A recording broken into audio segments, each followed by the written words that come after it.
আসসালামু আলাইকুম সুপ্রশিক্ষার্থী। সপ্তম শ্রেণীর গণিত টিউটোরিয়ালে আপনাকে আবারও স্বাগতম। প্রথম বছরে একদম প্রথম ক্লাসে আপনাকে স্বাগতম। ওকে, তো আমরা আজকে যেটা আলোচনা করব সেটা হচ্ছে আপনার এখানে সপ্তম শ্রেণীর গণিতের প্রথম অধ্যায় মূলদ ও অমূলদ এখানে ক্লিয়ার। তো যারা আমার ভিডিওগুলো সিকোয়েন্সিয়ালি পেতে চান অবশ্যই চ্যানেলটি সাবস্ক্রাইব করে রাখবেন, যাতে করে নোটিফিকেশনটা আপনি সবার আগে পেয়ে যান এবং ক্লাসটা দেখে নিতে পারেন। তো আমরা ক্লাসের সিস্টেমটা এরকমভাবে করব, আমরা অনুশীলনী ম্যাথগুলো করব এবং পাশাপাশি ওগুলোর জন্য যে বেসিক কনসেপ্টগুলো আছে এই কনসেপ্টগুলো তো আমাদের বই দেওয়া আছে, এখানে বর্গ কি, বর্গমূল কি, হ্যাঁ মূলদ কি, অমূলদ কি, এগুলো আমরা সবগুলো স্টেপ বাই স্টেপ দেখবো এখানে ক্লিয়ার। তো এখানে কিন্তু সবগুলো বিষয় বলা আছে, তারপরেও আমি জাস্ট আপনাকে বললাম যাতে করে আপনার জন্য সুবিধা আর কি হয়। তো আমরা একদম অনুশীলনী ম্যাথে চলে যাচ্ছি। তো অনুশীলনীর ম্যাথে আমরা একদম চলে যাই, কত দূর আছে এখানে। আচ্ছা, এখানে আমাদের অনুশীলনী 1.1। ওকে, অনুশীলনী 1.1। সো আমরা এখন হচ্ছে প্রথমত 1 নম্বর ম্যাথটা সলভ করবো এখানে। তো 1 নম্বর ম্যাথটা সলভ করতে গেলে আমাদের যে বিষয়গুলো লাগবে একটু আমি স্টেপ বাই স্টেপ বলে দিচ্ছি। বলছে মৌলিক গুণনীয়কের সাহায্যে, হ্যাঁ, বর্গমূল নির্ণয় করতে বলছে। তার মানে দুটো নতুন জিনিস, সেটা মৌলিক গুণনীয়ক এবং হচ্ছে বর্গমূল। ঠিক আছে, বর্গমূল জানতে গেলে বর্গ জানতে হবে এখানে। যাক আমরা প্রথমত মৌলিক গুণনীয়ক এখানে শিখি। এখানে মৌলিক গুণনীয়ক, গুণনীয়ক এখানে ক্লিয়ার। তো মৌলিক আমি এখানে প্রথমত লিখেছি মৌলিক গুণনীয়ক। এখানে মৌলিক গুণনীয়ক, এটা আমাদের হচ্ছে প্রথম বিষয় এখানে, এটা আমার জানতে হবে। এখানে আমরা যেভাবে লিখতে পারি, কোন যে সংখ্যাকে লিখবেন, যে সংখ্যাকে, আমার লেখা হয়তো ভালো না, যে সংখ্যাকে এক ও ওই সংখ্যা দ্বারাই, হ্যাঁ, এক ও ওই সংখ্যা দ্বারা ভাগ করা যায়। এখানে এক ও ওই সংখ্যা ছাড়া, হ্যাঁ ছাড়া দিলে ভালো হবে। এখানে ওই সংখ্যা ছাড়া অন্য সংখ্যা দ্বারা, অন্য সংখ্যা দ্বারা ভাগ করা যায় না। ঠিক আছে, ভাগ করা যায় না, তাকে আমরা কি বলবো এখানে, বা হয় না এখানে, তাকে মৌলিক গুণনীয়ক বলে। এখানে হ্যাঁ লিখবো যে তাকে মৌলিক গুণনীয়ক বলা হবে। এখানে মৌলিক গুণনীয়ক বলে এখানে ক্লিয়ার। এটা হচ্ছে আমাদের মৌলিক গুণনীয়কের বেসিক কনসেপ্ট কিন্তু এখানে। তার মানে কোন একটা সংখ্যাকে আমরা এখানে যদি ওই সংখ্যা দ্বারা এবং কি এক দ্বারাই ভাগ করতে পারি তখন এটা মৌলিক গুণনীয়ক। যেমন আমি এখানে 5 যদি বলি, এখানে 5 এর কথা একটু চিন্তা করেন। 5কে কিন্তু আপনি শুধুমাত্র এক দ্বারা এবং 5 দ্বারাই ভাগ করতে পারবেন, আর কোনো সংখ্যা দ্বারা ভাগ করতে পারবেন না। মানে আপনি 5কে 5 দ্বারা ভাগ করতে পারবেন।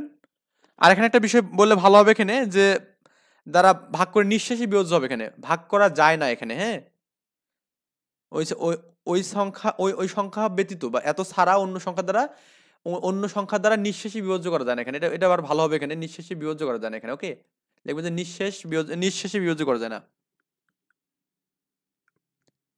নিঃশেষে বিভাজ্য করা যায় না, বি বিভাজ্য করা যায় না এখানে। এটা আরো আমাদের বেটার আর কি হবে, ডেফিনিশনটা আরো সুন্দর হলো।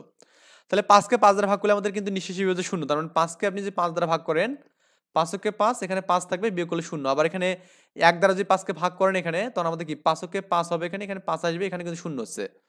কিন্তু আপনি 1 এবং 5 বাদ দিয়ে অন্য কোনো সংখ্যা দ্বারা কিন্তু ভাগ করতে পারবেন না। এখন আপনার কথা হচ্ছে 1 কি আমাদের মৌলিক গুণনীয়ক না? আসলে 1 আমাদের মৌলিক গুণনীয়ক না, কারণ 1 কে আপনি যদি ওই সংখ্যা ধরেন, ওই 1 দ্বারা 1 হচ্ছে, আবার এবং 1 দ্বারা যদি বলেন ওই 1 এ 1 হচ্ছে। তার মানে দুটোই কিন্তু একই কন্ডিশন মানতেছে এখানে।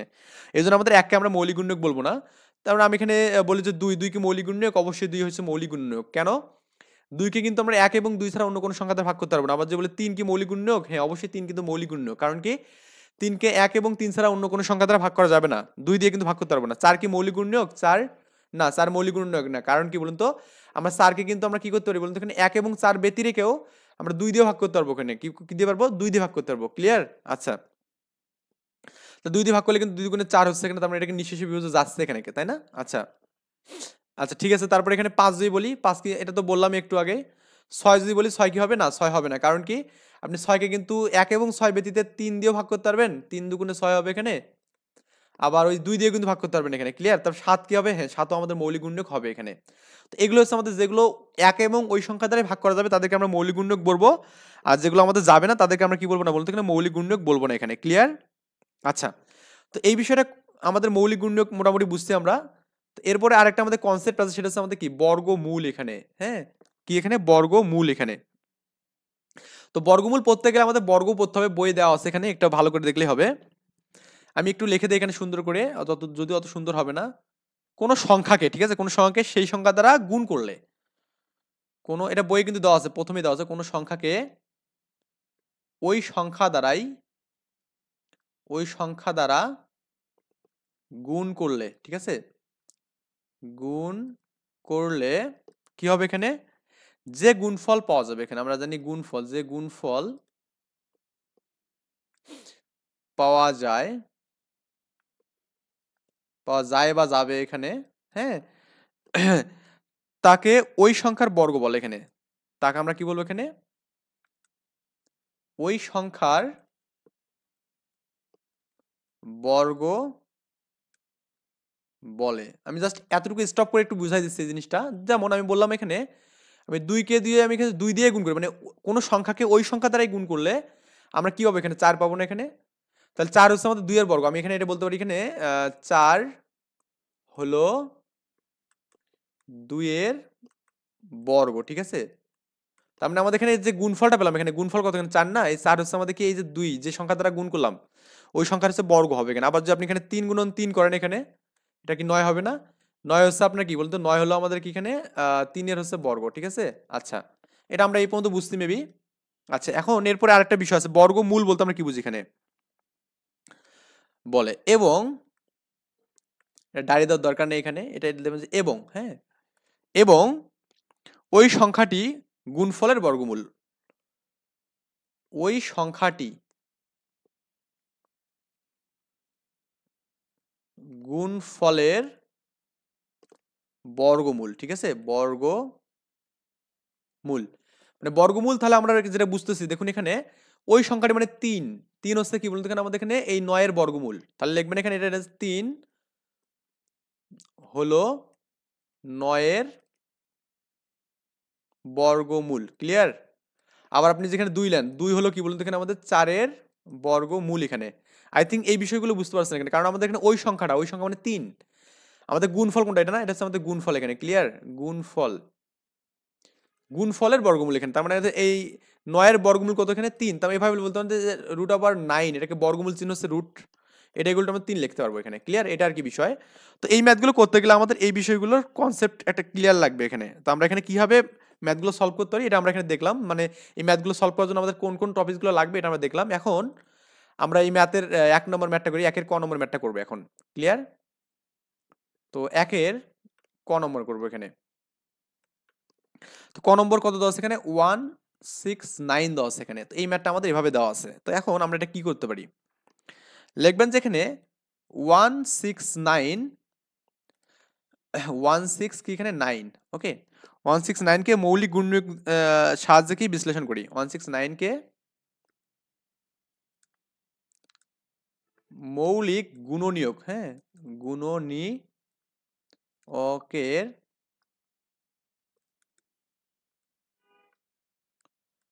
সাহায্যে বিশ্লেষণ করি এখানে, করি, ঠিক আছে। আচ্ছা, তো আমি যেখানে বিশ্লেষণটা করি এখানে, তো বিশ্লেষণটা কেমন হবে, এখানে বিশ্লেষণ করলাম, করিনি এখন, করা শুরু করি আর কি। সো এখন আমরা করবো যে এখানে আমাদের কি হচ্ছে বলুন তো, এখানে আমাদের 169, তো এটাকে আমি যদি ভাগ করতে হয় 13 দিয়ে করতে পারবো, 13 13 169 হবে এখানে। তো এই 13 13 ছাড়া কিন্তু আর কিছু হবে না এখানে, ওকে। এটা আমাদের কি হবে এখানে 13 এবং 13ই কিন্তু হবে, আর কোনো কিছু হচ্ছে না এখানে। তো এখন অতএব আমরা এখানে লিখতে পারবো যেটা, সেটা হচ্ছে অতএব 169 কে লেখা যাবে কি 13 গুণন 13, কারণ 13 একটা মৌলিক সংখ্যা, ওকে। আমরা মৌলিক সংখ্যার সাহায্য করলাম এখানে। তো এরপর আমরা করবো কি জোড়া তৈরি করবো, তাহলে আমাদের 13 এবং 13 এটা নিয়ে কিন্তু একটাই শুধুমাত্র জোড়া এখানে, আর কিন্তু জোড়া আছে কি না, এখানে লিখবো যে জোড়া করে, এখানে জোড়া করে, ক্লিয়ার, জোড়া করে, ওকে, ডান। এখন আমাদের যে কাজটা করতে হবে, একটু জাস্ট আমাদের ভাষাগত বিষয় লিখতে হবে ম্যাথটা করতে গেলে। লিখবেন যে এখন প্রতি জোড়া গুণনীয়ক থেকে একটি করে গুণনীয়ক নিয়ে পাই।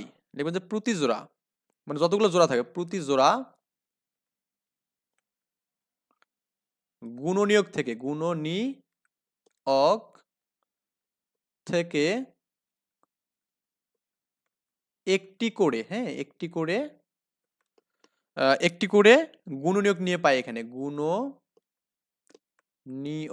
হ্যাঁ নিয়ে পাই, নিয়ে পাই।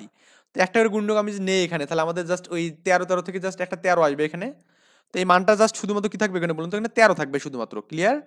মানে আমরা জাস্ট এখানে শুধু কি লিখবো, 13 লিখবো এখানে, এই যে আমরা এখানে লিখলাম যে 13 লিখলাম, ঠিক আছে? তাহলে লিখবেন যে অতএব 169 এর বর্গমূল। তো এখানে আমাদের জাস্ট শুধুমাত্র এরকম ভাবে স্ট্যান্ডার্ড লিখবেন যে 169 ইকুয়াল টু কি 13। মনে হয় যে একটা করে গুণক নিয়ে যে মানগুলো পাবেন সেটা হচ্ছে আমাদের এখানে অ্যান্সার ফাইনালি, ক্লিয়ার? তো এতটুকুই ছিল আমাদের ম্যাথটা, খুবই সিম্পল ছিল ম্যাথটা, আশা করি সবাই বুঝতে পারছেন। একটা ম্যাথ বুঝলে মানে সবাই সব ম্যাথ পারবেন আর কি, ক্লিয়ার? জাস্ট এখন আমাদের বুঝতে হবে আর কি ম্যাথ। তারপর আমি এখানে ক নম্বরটা করলাম, এরপর হচ্ছে আমাদের খ নম্বরটা করি, 529 এখানে খ নম্বর লিখবেন যে এখানে 529 কে আগের মতো সব বিষয়ে মৌলিক গুণনীয়কে বিশ্লেষণ করে, হ্যাঁ গুণনীয়কের সাহায্যে বিশ্লেষণ করে পাই, বিশ্লেষণ করে পাই আর কি, বা করি পাই বা করি একই কথা এখানে। তাহলে কত হচ্ছে এখানে আমাদের ওই 529 আছে না, এটাকে আপনি ভাগ করে দেখবেন যে 23 দিয়ে এটা যাচ্ছে এখানে, 23 529 হবে আর কি, ক্লিয়ার? এখন আমরা এখানে লিখতে পারি অতএব 529 কে লেখা যাবে 23 গুণন 23 লেখা যাবে এখানে। তার মানে একটা জোড়া করেন যে আপনি 23 গুণন 23, এটা একটা জোড়া হচ্ছে এখানে, মানে জোড়া দুটা বলতে একটা জোড়া, মানে কোন জোড়া করে পাই, দেখবেন যে এখানে জোড়া করে পাই, ক্লিয়ার? আচ্ছা, এটা আমাদের মোটামুটি এখানে জোড়া টোড়া থেকে আমাদের গেল। এখন এইভাবে আমাদের করতে হবে। এখন প্রতি জোড়া থেকে দেখবেন যে এখন আমার সাথে সাথে ম্যাথগুলো তুলবেন। এখন প্রতি জোড়া থেকে একটি করে গুণনীয়ক নিয়ে পাই, একটি করে গুণনীয়ক, ঠিক আছে গুণনীয়ক নিয়ে পাই। তাহলে এখানে জাস্ট শুধুমাত্র কি 23 থাকবে এখানে, আর কিছু থাকবে না তো এখানে। তো অতএব লেখা যাবে এখানে 529 এর বর্গমূল, ঠিক আছে এর বর্গমূল কত হবে এখানে, বর্গমূল রুট আবার 529 ইজ ইকুয়াল টু কত, এখানে 23 থাকবে। মানে এই একটা করে মানে একটা করে গুণনীয়ক নিয়ে যেটা পাবো সেটা হচ্ছে আমাদের এখানে ফাইনালি অ্যান্সার এখানে, ক্লিয়ার?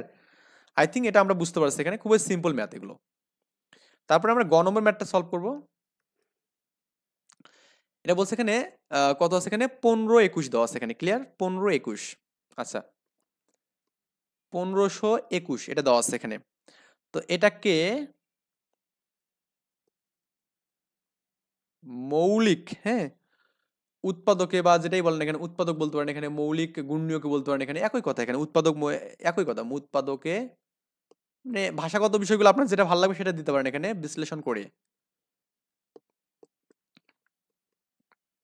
করে তো আমরা এটাকে যদি করি তাহলে আমাদের কি 1521, এটাকে প্রথমত দেখবেন যে তিন তিন দিয়ে যাবে এখানে, তো 3 দিয়ে গেলে 3 507 আমাদের কি হবে এখানে, 1521 হবে এখানে। আবার 3 দিয়ে এটাকে আবার 3 দিয়ে যাবে, দেখবেন যে হচ্ছে 169 এখানে হচ্ছে এখানে। এবার তোমার 13 দিয়ে যাচ্ছে, 13 169 হবে এখানে, তো এই মানটা পাবেন আর কি, ক্লিয়ার? মানে এগুলো ক্যালকুলেশনগুলো একটু নিজের মতো করে দেখবেন, কারণ আমার এখানে এগুলো করা আছে বিধায় আমি কিন্তু পারতেছি এগুলো ভালো করে।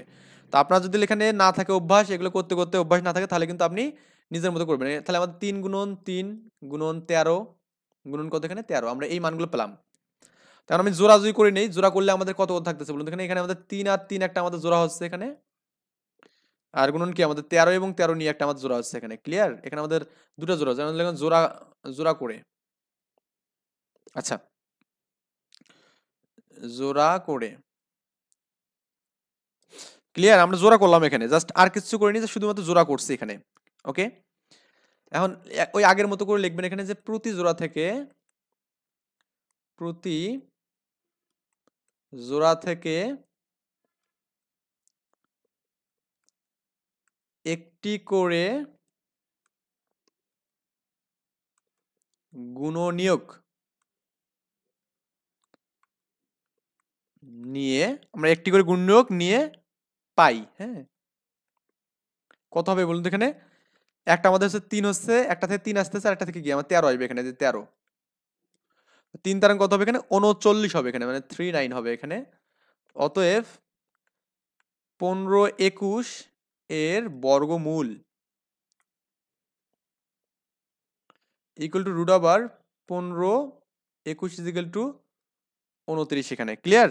তো আমরা কিন্তু ম্যাথগুলো কিন্তু রাইট অ্যাপ্রোচ এটাই, মানে এভাবে আমাদের ম্যাথগুলো করতে হবে এখানে। আমরা যদি আন্দাজে শুধু ওই ক্যালকুলেটর ইউজ করে করি তাহলে কিন্তু ম্যাথগুলো আমাদের পরীক্ষায় হবে না। সো একটু বি কেয়ারফুল আমাদের থাকতে হবে যে আমরা কিভাবে ম্যাথের অ্যাপ্রোচটা কেমন এটা আমাদের জানতে হবে কিন্তু।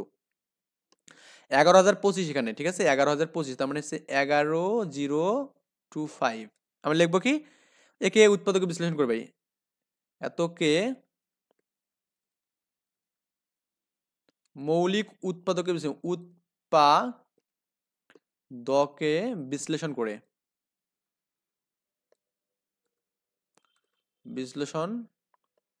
করি।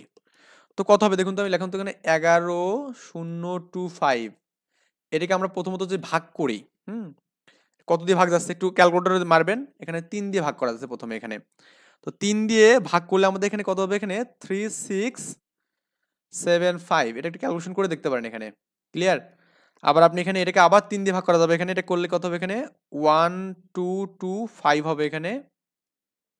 আবার এটাকে 5 দিয়ে এবার ভাগ করা যাবে এখানে। 5 দিয়ে ভাগ করলে কত হবে এখানে? 224 হবে এখানে, ঠিক আছে? তো 245 হবে, সরি 245 হবে। আবার এটাকে আপনি 7 দিয়ে ভাগ করতে পারেন। 7 দিয়ে করলে কত হবে? 49 হবে। এটাকে করলে 7 7 49 হবে এখানে, ওকে? এইভাবে আর কি মানটা আর কি পাবো। আপনি চাইলে এখানে ক্যালকুলেটরটা ইউজ করে করতে পারেন এখানে। ও আমি এখানে ক্যালকুলেটর বের করে নেই, ক্যালকুলেটর, ঠিক আছে? এই যে আমাদের ক্যালকুলেটর বের করা আছে এখানে। আচ্ছা, জাস্ট একটু হিসাবটা যে করার জন্য আমি বললাম এখানে আমাদের 11,025 এটাকে আপনি যে ভাগ করেন 3 দিয়ে, দেখুন আমাদের কত আছে এখানে? 36 75 আছে এখানে। আবার এটাকে আবার যদি ভাগ করেন এখানে আপনি 3 দিয়ে, এখানে দেখুন আপনি কত পাবেন? 12, মানে 1225 এখানে পাচ্ছেন। মানে এভাবে আর কি করবেন ক্যালকুলেটরে। এরপরে আপনার কাজ কি বলুন তো? এখানে এটাকে লিখবেন আর কি এখানে। তো এখানে লিখবেন যে 11,025 ইকুয়াল টু লেখা যাবে কি 3 গুণন 3 গুণন এখানে কত হচ্ছে বলুন তো এখানে? এটা তো আমাদের ভুল লিখছে, এটা 5 বাজাবে এটা। এই 5 গুণন 5 গুণন 7 গুণন 7 এখানে। ক্লিয়ার? এখন যদি আপনি যে জোড়া করেন তাহলে আমাদের কি 3 গুণন 3 একটা জোড়া হচ্ছে এখানে, আবার কি 5 গুণন 5 একটা জোড়া হচ্ছে এখানে, এবং কি বলুন তো এখানে 7 গুণন 7 একটা আমাদের কি জোড়া হচ্ছে এখানে। এভাবে কিন্তু আমাদের এই জোড়াগুলো কিন্তু হচ্ছে এখানে। ক্লিয়ার? এখন লিখবেন এখানে যে প্রতি জোড়া থেকে একটি করে গুণনীয়ক নিয়ে পাই, ঠিক আছে? তো কেমন হবে এখানে মানটা? আমি এখানে এই 3 3 থেকে 3 নিলাম একটা, 5 5 থেকে 5 নিলাম একটা, আর কি বলতে আমাদের এখানে 7 7 থেকে 7 নিলাম একটা। এই সবগুলো যদি আমি এখানে গুণ করে দেই তাহলে আমাদের দেখবেন যে 105 পাবেন এখানে। কত পাবেন? 105। ক্লিয়ার? একটু দেখবেন, ক্যালকুলেশন করে দেখবেন। এখন আপনারা 105 পাইছেন না? এখন লিখবেন যে অতএব 11,025 এর বর্গমূল। ভিডিওটা শেষ করে কেউ আগে যাবেন না, আমার কিছু কথা আছে। এর বর্গমূল রুট ওভার কত এখানে? 11,025, এটা মানে কত হবে এখানে? 105 হবে এখানে। ক্লিয়ার? যারা আমার সাথে ফেসবুকে বা এখানে হোয়াটসঅ্যাপে যুক্ত হতে চান, আমি হোয়াটসঅ্যাপ নাম্বারটা দিয়ে দিচ্ছি 017 হ্যাঁ 017 9294 আর কি, ওকে? এটা আমার হোয়াটসঅ্যাপ নাম্বার। আপনার চাইলে এখানে এই নাম্বারে আমার সাথে যোগাযোগ করে, কিন্তু 9 এখানে, এটা 9, এটা হচ্ছে 9 এখানে। তো এই নাম্বারে যোগাযোগ করলে আপনি আমাকে হোয়াটসঅ্যাপে পেয়ে যাবেন। ইনশাল্লাহ আপনার কোনো সমস্যা থাকলে বা আপনি যে অনলাইনে কোনো কোর্স করতে চান অবশ্যই আমাকে জানাবেন, আমি আপনাকে সব ধরনের হেল্প করব।